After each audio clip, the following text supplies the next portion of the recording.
Bismillahirrahmanirrahim. Assalamualaikum warahmatullahi wabarakatuh. Hari ini kita akan mempelajari kelainan dan penyakit pada sistem gerak. Kita cek ya. Kita lihat video tentang seorang yang terjatuh dan mengalami fisura. Itu hanya salah satu kelainan pada sistem gerak. Ternyata ada lagi yang lainnya. Yang pertama adalah fisura dan fraktura rekaan. Dan yang kedua adalah rakitis darah diakibatkan karena kekurangan gizi atau vitamin. Dan ada 3 lagi, kifosis, lordosis, dan skoliosis. Ini akibat sikap tubuh yang salah, sikap tidur, begitu. Nah, dan yang keempat adalah tentang tetanus, terus artritis atau radang sendi. Ini kelainan yang dialami oleh sendi.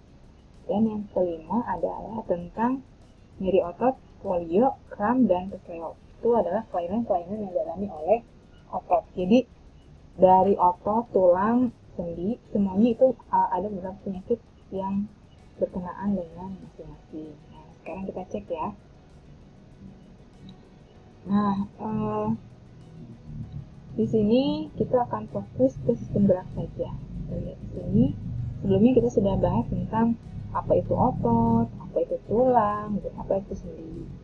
Tulang yang kita ketahui adalah alat gerak pasif dan kalau dikumpulkan dengan susunan tertentu, tulang itu akan membentuk tubuh. Nah, sedangkan otot itu adalah alat gerak pasif. Alat gerak apa coba? Alat gerak aktif yang mampu menggerakkan tulang. Sedangkan kalau sendi itu adalah hubungan antar tulang. Sudah dijelaskan sebelumnya bahwa hubungan antar tulang itu ada 3 jenis. Ada yang tidak bisa bergerak sama sekali, yang terdapat di kepala kita. Terus ada yang bisa bergeser tapi sedikit, yang terdapat di tulang belakang kita. Dan ada yang bisa bergerak agak lebih besar, seperti sendi engsel, pelana, peluru, kayak gitu ya. Nah, kita akan pelajari penyakit-penyakit atau kelainan yang terdapat pada masing-masing bagiannya. Yuk kita cek. Nah, di sini kita akan bahas tentang fraktura dan fisura. Kita cek ya. Di sini fisura itu adalah retak tulang. Jadi letak tulang itu ya tulangnya retak aja kayak gitu, nggak sampai patah. Jadi kalau kita lihat di sini, mana? Nah, di sini ini bagian tulang yang retak. Dan kalau misalnya ini dialami oleh anak kecil, itu akan lebih cepat sembuh, cepat tersambung kembali. Begitupun dengan patah tulang. Kenapa? Karena pada anak-anak itu jumlah kolagen atau zat perekatnya itu lebih banyak dibandingkan tulang kerasnya. Nah, berbeda lagi dengan orang dewasa. Kalau orang dewasa, kolagennya lebih sedikit sehingga akan lebih susah untuk sembuh ketika mengalami retak tulang atau patah tulang kayak gitu. Nah, ini patah tulang ya. Patah tulang itu ada 2, ada yang kalau kita lihat di sini, ini ada karena tidak sampai tulangnya tidak sampai keluar dari kulit. Sedangkan yang ini adalah patah gitu. Ini sampai tulang keluar. Apa ya ciri-cirinya kalau seorang itu mengalami patah tulang? Yang pertama adalah rasa sakit di area yang cedera dan semakin memburuk ketika digerakkan gitu. Terus mati rasa, jadi kayak nggak kerasa apa-apa di bagian yang cedera. Yang ketiga adalah areanya kebiruan, bengkak, dan berubah bentuk. Dan tulang tampak menembus kulit kalau misalkan ini patah tulang terbuka.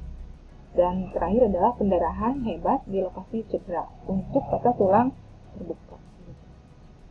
Nah, itu tentang patah tulang. Jadi patah tulang ini erat kaitannya dengan kolagen ya.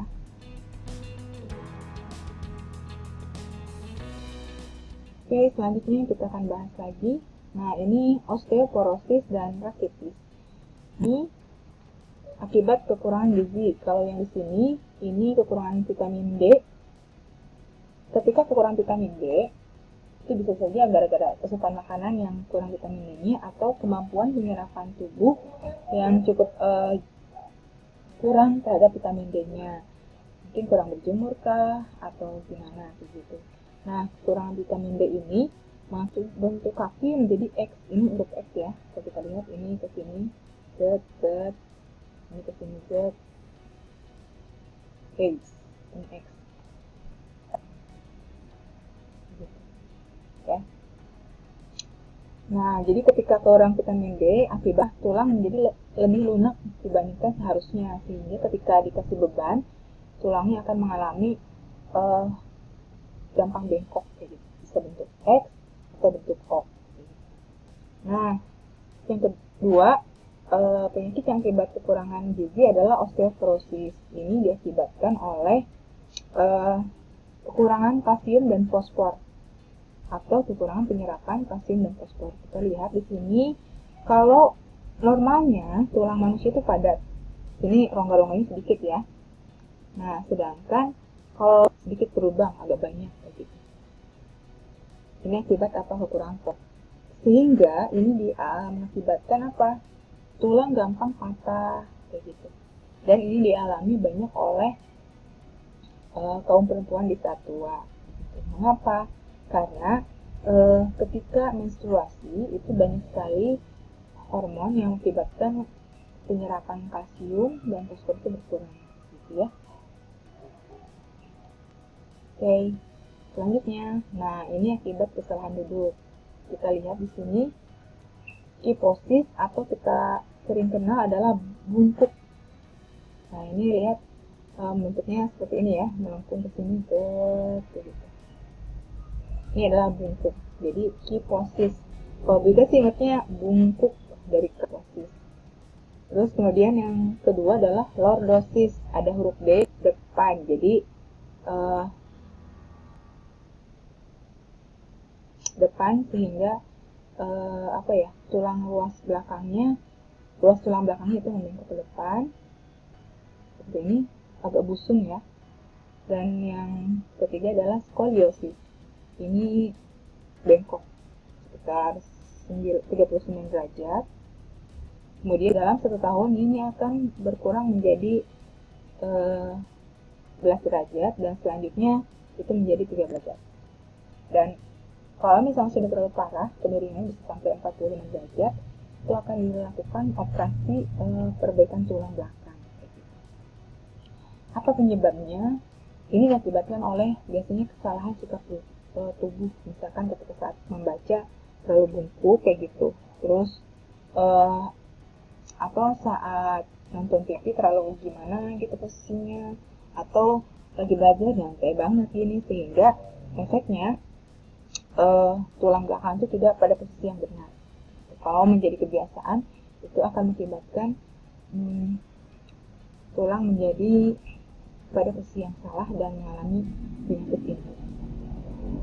Itu dulu sementara, nanti kita akan lanjutkan ya.